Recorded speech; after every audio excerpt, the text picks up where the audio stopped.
हरे कृष्णा सभी को। आप सबका एक बार और स्वागत है श्रीमद् भागवतम के क्लास में। तो लगभग हम चैप्टर नंबर 11 तक कर चुके हैं। अब चैप्टर नंबर 12 करेंगे। लेकिन इसको स्टार्ट करने से पहले भगवान श्री कृष्ण की प्रार्थना करते हैं। तो सभी लोग अपने दोनों हाथों को जोड़ लें और भगवान श्री कृष्ण की प्रार्थना करें। ओम नमो भगवते वासुदेवाय। जन्माधस्य यतो अन्वयादितरश्चार्थभिज्ञस्वराट् तेने ब्रह्महृदायादिकवये मोहन्ते च सूर्याः तेजोवारिभृतां यथा विनिमयो यतते सर्वमृषा धाम्ना स्वेन सदा निरस्तुकं सत्यं परं धीमहि। नारायणं नमस्कृत्य नरं चैव नरोत्तमं देवीं सरस्वतीं व्यासं ततो जयमुदीरयेत्। हरे कृष्णा कृष्णा कृष्णा हरे हरे हरे राम राम राम हरे हरे हरे कृष्णा।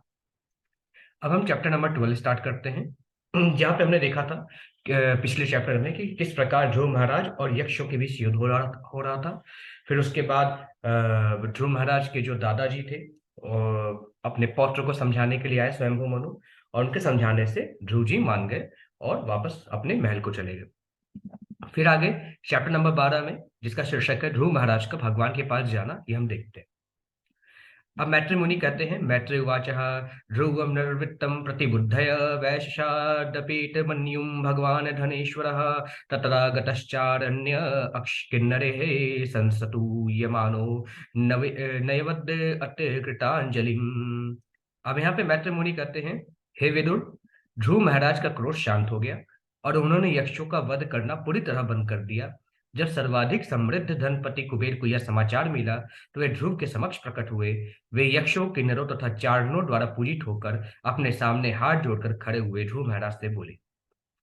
धनद उवाच। अब यहाँ पे कुबेर जी बोलते हैं, भो भो क्षत्रिय दायाद परितुष्टो अस्मि ते अनद्य यत त्वं पिता महादेशाद्वैरम दुसत्य जमत्यजः।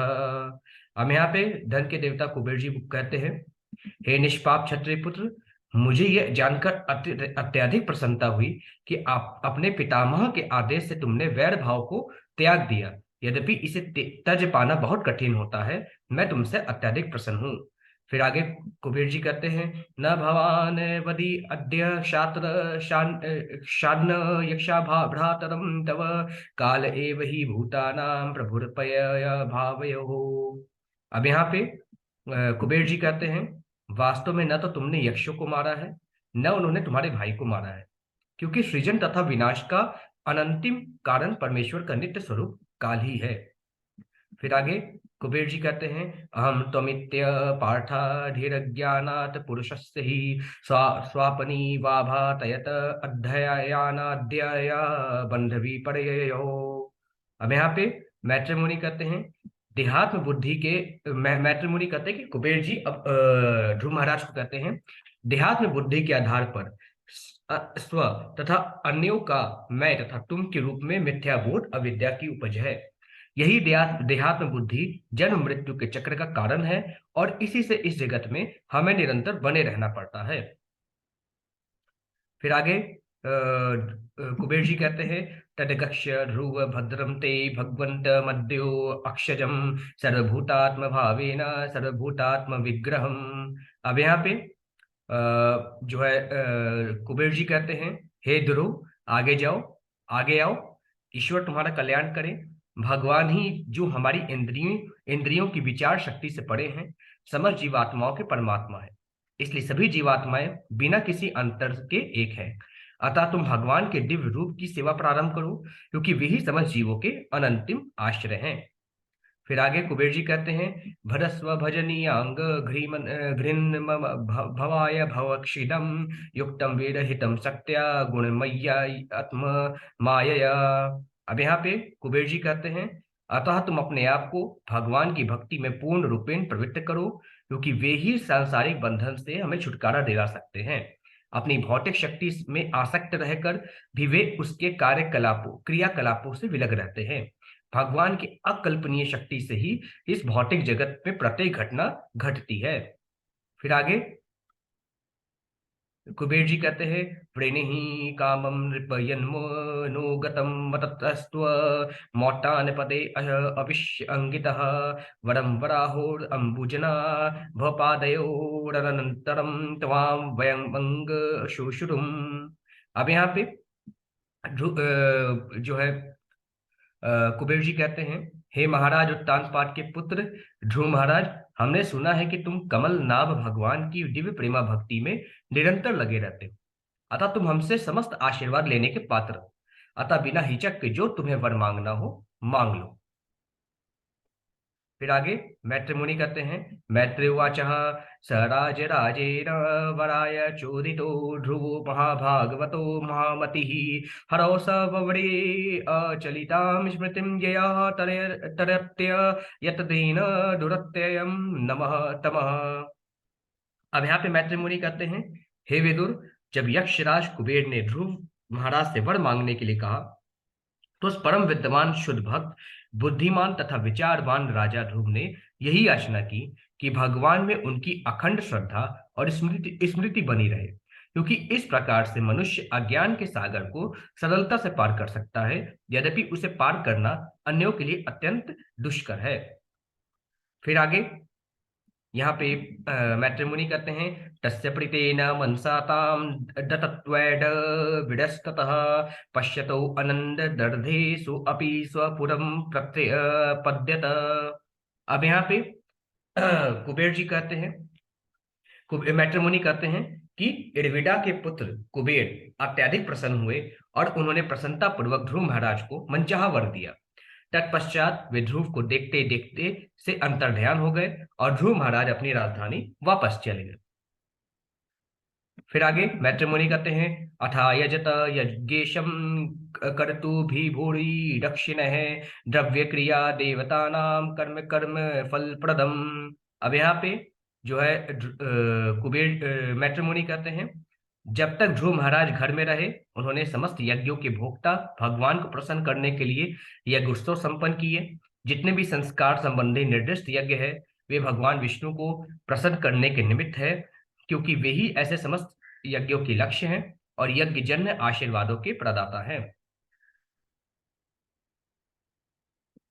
फिर आगे मैत्री मुनि कहते हैं, सर्वात्मन्य अच्युते असर्वे तीव्रो अघनाम भक्ति मुद्वहन दर्दशात्मनि भूतेषु तमेवाव अस्थितम विभुम। अब यहाँ पे मैत्री मुनि कहते हैं, ध्रुव महाराज निर्बाध बल के साथ हर वस्तु के आगार परमेश्वर की भक्ति करने लगे। भक्ति करते हुए उन्हें ऐसा दिखता मानो प्रत्येक वस्तु उन्हीं भगवान में स्थित है और वे समस्त जीवात्माओं में स्थित है। भगवान अच्युत कहलाते हैं क्योंकि वे कभी भी अपने भक्तों को सुरक्षा प्रदान करने के मूल कर्तव्य से चूकते नहीं हैं। फिर आगे यहाँ पे मैत्री मुनि कहते हैं, तमेवं शील संपन्नम ब्रह्मण्यम दिनवत्सलम गोपतारम धर्म सेतूनाम मेनीरे पितरम प्रजा। अब यहाँ पे स्वयं मैत्री मुनि कहते हैं, ध्रुव महाराज सभी दैवी गुरु से संपन्न थे। वे भगवान के भक्तों के प्रति अत्यंत श्रद्धालु, दीनों तथा निर्दोषों के प्रति दयालु एवं धर्म की रक्षा करने वाले थे। इन गुणों के कारण वे समस्त नागरिकों के पिता तुल्य समझे जाते थे। फिर आगे जो है मैत्री मुनि कहते हैं, श्रुतिम अत्रश्च साहस्त्रम शशाशि मंडलम भोगे पुण्यक्षयम कुर्वन् भोगेर शुभक्षयम। अब यहाँ पे मैत्री मुनि कहते हैं, ध्रुव महाराज ने इस लोक पर 36,000 वर्षों तक राज किया। उन्होंने पुण्यों को भोग द्वारा और अशुभ फलों को तपस्या द्वारा क्षीण बनाया। फिर आगे मैत्री मुनि कहते हैं, एवं बहु समम कालम महात्मा विचलेन्द्रिय ग्रोपैकम नित्वा पुत्रायाद नृपासनम। अब यहाँ पे मैत्री मुनि कहते हैं, इस प्रकार आत्म संयमी महापुरुष ध्रुव महाराज ने 3 प्रकार के सांसारिक कार्यों धर्म अर्थ तथा काम को ठीक तरह से अनेकानेक वर्षों तक संपन्न किया। तत्पश्चात उन्होंने अपने पुत्र को राज सिंहासन सौंप दिया। फिर आगे मैत्री मुनि कहते हैं, मन्यमान इदम विश्वम माया रचति मात्मनि अविद्या रचति स्वप्न गंधर्व नगरो नगरो पमम। अब यहाँ पे मैत्री मुनि कहते हैं, श्रील ध्रुव महाराज को अनुभव हो गया कि अदृश्य जगत जीवात्मा को स्वप्न अथवा माया जाल के समान मोहग्रस्त करता रहता है, क्योंकि यह परमेश्वर की बहिरंगा शक्ति माया की सृष्टि है। फिर आगे मैत्री मुनि कहते हैं, आत्म सत्रयप्य सुहृदो बल मृद्ध कोश मंतः पुरम परिविहार भुवश्च रम्यः भूमंडलम जल धीमे खलमा कललया कालोप सृष्टिमिति सप्रय विशालाम। अब यहाँ पे मैत्री मुनि कहते हैं कि अंत में ध्रुव महाराज ने सारी पृथ्वी पर फैले और महासागरों से घिरे अपने राज को त्याग दिया। उन्होंने अपने शरीर, पत्नियों, संतानों, मित्रों, सेना, समृद्धि, कोष, सुख कर महलों तथा विनोद स्थलों को माया की सृष्टियां मान लिया। इस तरह वे कालक्रम में हिमालय पर्वत पर स्थित बद्रिकाश्रम के वन में चले गए। फिर आगे मैत्री मुनि कहते हैं, तस्याम विशुद्धे कर्णः शिवा वृगाहया वदधवासनम जित मरुन्मन साहृताक्षः स्थूले दधार भगवत प्रतिरूप एतद्य ध्यायम अस्तदव्य वहितो वयश्रीजत समाधो। अब यहाँ पे मैत्री मुनि कहते हैं, बद्रिकाश्रम में ध्रुव ध्रुव महाराज की इंद्रियां पूर्णतः शुद्ध हो गईं, क्योंकि वे स्वच्छ शुद्ध जल में नियमित रूप से स्नान करते थे। वे आसन पर स्थित हो गए और फिर उन्होंने योग क्रिया से श्वास तथा प्राणवायु को वश में किया। इस प्रकार उन्होंने अपनी इंद्रियों को पूर्ण रूप से समेट लिया। तब उन्होंने अपने मन को भगवान के अर्च विग्रह रूप में केंद्रित किया, जो भगवान का पूर्ण प्रतिरूप, और इस प्रकार से उनका ध्यान करते हुए वे पूर्ण समाधि में प्रविष्ट हो गए। फिर आगे मैत्री मुनि कहते हैं, भक्ति हरो भगवती प्रभन्य जस्तर मानंद बाष्प कलया मुहुर धर्मान विविध विकिल अद्य मान हृदय पुलका चित्तांगो नात्मान मस्मर दस दशाविति मुक्तलिंग। अब यहाँ पे मैत्री मुनि कहते हैं, दिव्य आनंद के कारण उनके नेत्रों से सतत अश्रु बहने लगे, उनका हृदय द्रवित हो उठा और पूरे शरीर में कंपन तथा रोमांच हो आया। भक्ति की समाधि में पहुंचने से ध्रुव महाराज अपने शारीरिक अस्तित्व को पूर्णतः भूल गए और तुरंत ही भौतिक बंधन से मुक्त हो गए। फिर आगे मैत्री मुनि कहते हैं, सदर्श विमानाक्षम न बसु अवतर धरुव विभ्राजय दृशदिशो राकापटिमिवोदितम्। अब मैत्री मुनि कहते हैं, ज्यों ही उनकी मुक्ति के लक्षण प्रकट हुए, उन्होंने एक अत्यंत सुंदर विमान को आकाश से नीचे उतरते देखा, मानो तेजस्वी पूर्ण चंद्रमा दशों दिशाओं को आलोकित करते हुए नीचे आ रहा हो। फिर आगे मैत्र मुनि कहते हैं, तत्रानो देव प्रवरो चतुर्भुजो श्यामो किशोरावरुणाम भुजक्षणो स्थिता भव अष्टभय गदाम सुवाससो किरीटहारा अंगदचारु कुंडलो। अब यहाँ पे मैत्री मुनि कहते हैं, ध्रुव महाराज ने विमान में भगवान विष्णु के दो अत्यंत सुंदर पार्षदों को देखा। उनके चार भुजाएं थीं और श्याम वर्ण की शारीरिक कांति थी। वे अत्यंत तरुण थे और उनके नेत्र लाल कमल पुष्पों के समान थे। वे हाथों में गदा धारण किए थे और उनकी वेशभूषा अत्यंत आकर्षक थी। वे एक मुकुट धारण किए थे और हारों, बाजूबंदों तथा कुंडलों से सुशोभित थे। फिर आगे मैत्र मुनि क्या कहते हैं वो हम कल देखेंगे। आज के लिए बस इतना ही। सभी को हरे कृष्णा। हरे कृष्णा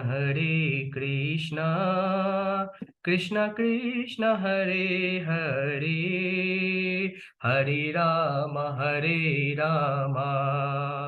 राम राम हरे हरे। हरे कृष्णा सभी को।